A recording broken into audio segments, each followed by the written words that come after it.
बिस्मिल्लाहिर्रहमानिर्रहीम। नाज़रीन, पाकिस्तान के अंदर बहुत सारे मसाइल हैं जिसमें इकोनॉमी, बेरोज़गारी सबसे बड़ा मसला है। इन सब को हल करने के लिए लेटेस्ट टेक्नोलॉजीज़ आ चुकी हैं, नई नई टेक्निक्स आ गई हैं, नए नए कोर्सेज आ गए हैं, नए तरीक़ाकार आ गए हैं, नए ज़रिए माश आ गए हैं।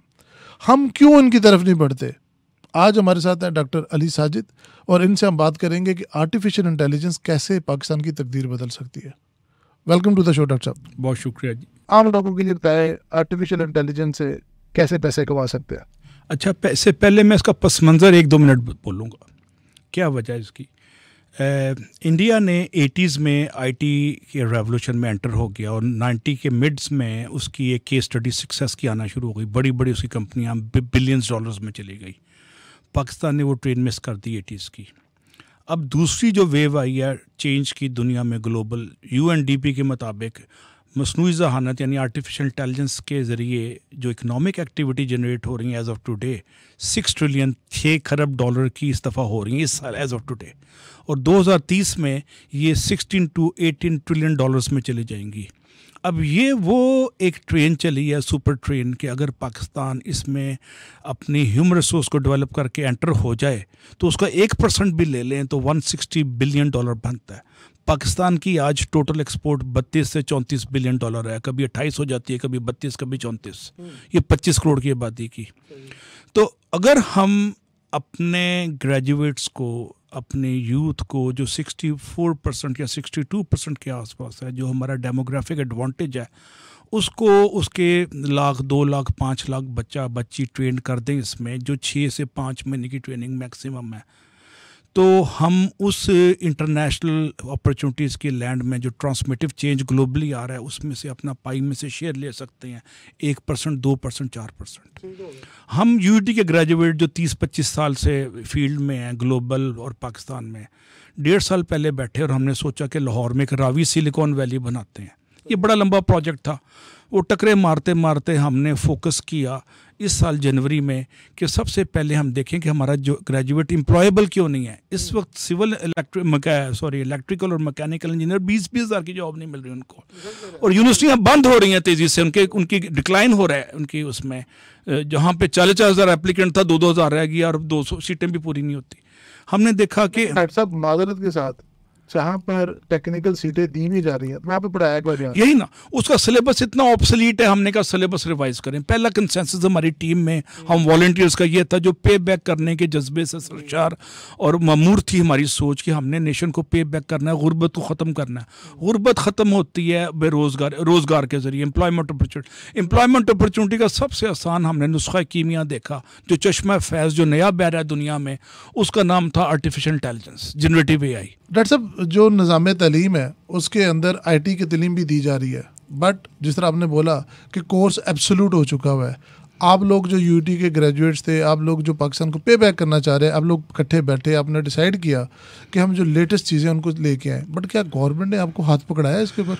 उससे पहले हमने फैसला किया कि हम 8-10 बड़ी बड़ी टेक्निकल और इंजीनियरिंग यूनिवर्सिटीज़ में विजिट करें, उनकी VC से मिलें और स्टेक होल्डर डायलॉग करें। तो पिछले 6 महीने में 8-10 बड़ी बड़ी यूनिवर्सिटी, NED और UT लाहौर, UT पेशावर और इस तरह की, और नस्ट में, और हमने विजिट किए, प्रोफेसरों से मिले और स्टेक होल्डर से कंसल्टेटिव डायलॉग किया कि क्या होना चाहिए, और उनसे हमने रिक्वेस्ट की कि आप इंटरनेशनल कोर्सेज के मुताबिक अपने आप को रिवाइज करें। अच्छा, हम इंजीनियरिंग काउंसिल में अगले महीने इंशाल्लाह ताला जब आते हैं तो हम कोर्सेज को रिवाइज करेंगे, ना सिर्फ हम उसको चेंज करके रख देंगे, टर्न अराउंड कर देंगे कोर्सेज के, ताकि हमारा इंजीनियर इस वक्त एम्प्लॉयबल नहीं है। नहीं, I agree to that। 10% हमारे IT ग्रेजुएट इंटरनेशनल लेवल का है, बड़ी मुश्किल से। नहीं, सही कह रहे हैं। लाहौर में सॉफ्टवेयर हाउसेज के मालिक मेरे क्लास फेलो हैं, कहते हैं हमें $35 पर आवर हम देने को तैयार हैं लाहौर में, लेकिन हमें लड़का ही नहीं मिलता, लड़की नहीं मिलती। डॉक्टर साहब, यहाँ तक बात करते हैं, हमारे यहाँ आज भी MA कश्मीरियात हो रहा है, MA पंजाबी हो रहा है। क्या लैंग्वेजेस कहाँ पे रह गई? अब गवर्नमेंट को हमने कहा हम नहीं छेड़ते। हम ग्रेजुएट्स ने जो 4-5 थे, इंजीनियर जावेद कुरैशी हैं, उन्होंने कहा मैं फंड करता हूँ। उन्होंने आधा पौना करोड़ फंड किया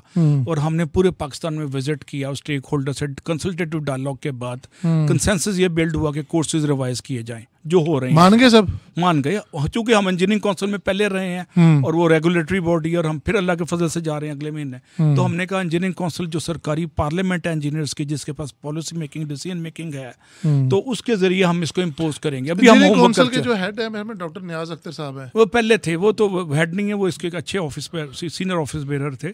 इसका चेयरमैन मैटर करता है, और चेयरमैन पहले 6 साल रहे हैं जावेद सलीम कुरैशी। उन्होंने मुझे कहा तुम कोऑर्डिनेशन, अभी अगले महीने इलेक्शन हो रहे हैं तो ज़ाहिर खत्म हो रहे हैं, अब इंटरिम गवर्नमेंट है, 15 दिन रह गए, 15 दिन रह गए। तो मैं आता हूँ टॉपिक पे। हमने फैसला किया कि हम ना सिर्फ कोर्सेज रिवाइज करेंगे, बल्कि इंटरनेशनल जो पाकिस्तानी एक्सपर्ट सिलिकॉन वैली में बैठे हैं उनसे रब्ता करेंगे। अच्छा। जब टकरे मारी, सफ़र शत मुसाफिर नवाज बतेरे हैं, तो हमें ग्रुप मिल गया एक्सपर्ट्स का जो ऑलरेडी इसी महमदी मिशन से, हुसैनी स्पिरिट से लगा हुआ था कि हमने 1 लाख बंदा ट्रेन करना है। सही। हमने मैच मेकिंग की और उनके साथ हम पाकिस्तान में पार्टनर बन गए। पाक एंजल्स उनका नाम है, यूईटी के इलेक्ट्रिकल इंजीनियर हैं 75 के। उन्होंने हमारी बाँह पकड़ी और हमने उनकी बाँह पकड़ी। इस वक्त हम पहला ऑनलाइन सिलिकॉन वैली का 1000 से 1100 के आसपास लड़के लड़कियों का कोर्स करा रहे हैं। उसमें उम्र की कोई कैद नहीं है, कोई रंग, नस्ल, अकीदा, जिन्स, ऐसी चीज बिल्कुल ऐसी। हमने कहा अगर आपको अंग्रेजी आती है तो बिस्मिल्लाह। मेरी बेटी 13 साल की है, उसको मैंने पाइथन ऑनलाइन सिखाई यूडेमी से $13 की। अब मैं उसको इस कोर्स में डाल लिया। सही। और कोर्स ये करा रहे हैं पाकिस्तान इंजीनियरिंग काउंसिल के चेयरमैन टू बी जनाब जावेद कुरैशी की कंपनी है, वो द इंजीनियर्स पाकिस्तान। उसके प्लेटफॉर्म पे वेब जाएं और वहाँ से एनरोल कर लें। हर महीने हम चलाएंगे इसको। अभी जब ये ख़त्म हो जाएगा अगला चला देंगे। ये फ्री ऑफ कॉस्ट है। इसकी कॉस्ट $250 पर स्टूडेंट है। वो आधे सब्सिडाइज कर रहे हैं, ये आधे खर्च ये अफोर्ड कर रहे हैं, आधे अमेरिकन कर रहे हैं। लोगों के लिए फ्री है, लोगों के लिए फ्री है, और उसके बाद सर्टिफिकेट भी मिलेगा जो पास करेगा। डॉक्टर साहब, ये तो एक आपकी खिदमत होगी। गवर्नमेंट ने कभी आपको अप्रोच किया? गवर्नमेंट में चूँकि ब्यूरोक्रेसी है और उसमें साल 2-2 साल फैसले में लग जाते हैं, हम ट्रेन मिस कर देंगे। हम बड़े एक्साइटेड हैं कि कौम को जाते जाते कुछ दे दें। उसकी रीज़न बताता हूँ। जब तक आप जनरल मैस और जनरल पब्लिक को जो है ना इसके ऊपर ऑन बोर्ड नहीं करेंगे ना, नहीं होगा। अभी जिस तरह से आप जा रहे हैं ना, मेरी नाकिश राय के अंदर ये है कि आप एक सिर्फ 15 से 20% जो लोग हैं उनको अप्रोच करेंगे, लेकिन अगर गवर्नमेंट ऑन बोर्ड आ जाती है तो ये 15-20 से बढ़ के 70-80% भी हो सकता है। तो उसके लिए कोई प्लान देख रहे हैं खुवत के साथ। जैसा गवर्नमेंट आ गई थी, खुवत ने खुद शुरू किया था, हमने भी खुवत वाले जज्बे से किया। गवर्नमेंट भी जफा मारी लेगी आके वन फाइन डे में, नहीं करेगी तो हम सदका जारिया कर रहे हैं। डॉक्टर साहब, एंडिंग करते हुए आखिरी सवाल, एक उम्मीद भरा सवाल है कि आप पाकिस्तान को 2040 के अंदर कहाँ देखते हैं? मैं इसको 7वें या 8वें नंबर पे देख रहा हूँ। अगर हम AI रेवोल्यूशन को काबू कर लें, जब हम मार लें, ट्रेन मिस हो गई तो हम 25-30 नंबर पे चले जाएंगे, बल्कि 25 पे तो हैं, हम 100वें नंबर पे चले जाएंगे। ये ट्रेन मिस ना करें। नाज़रीन, डॉक्टर साहब ने बड़ी अच्छी बात की है। हमारे यहाँ स्किल्ड वर्कर्स के ऊपर, स्किल्ड एजुकेशन के ऊपर काम नहीं है, और AI एक स्किल है जो फ्यूचर में आगे चलनी है। अभी से चीज़ों के ऊपर डिप्लॉय होना शुरू हो गई है, तो इट्स अबाउट टाइम। और मेरी सबसे गुजारिश होगी देखने वालों से कि ये फ्री कोर्स लें। जो सीनियर्स अपने बच्चों को ये चीज़ पढ़ाएं। Anybody can take yes, engineer नाज़ूरी नहीं है। और देखें, ये वो चीज़ है जिससे आपके अंदर एक स्किल आएगी, आप घर बैठे पैसे कमा सकते हैं। With that I thank you very much for your time. इंशाल्लाह see you in the next podcast.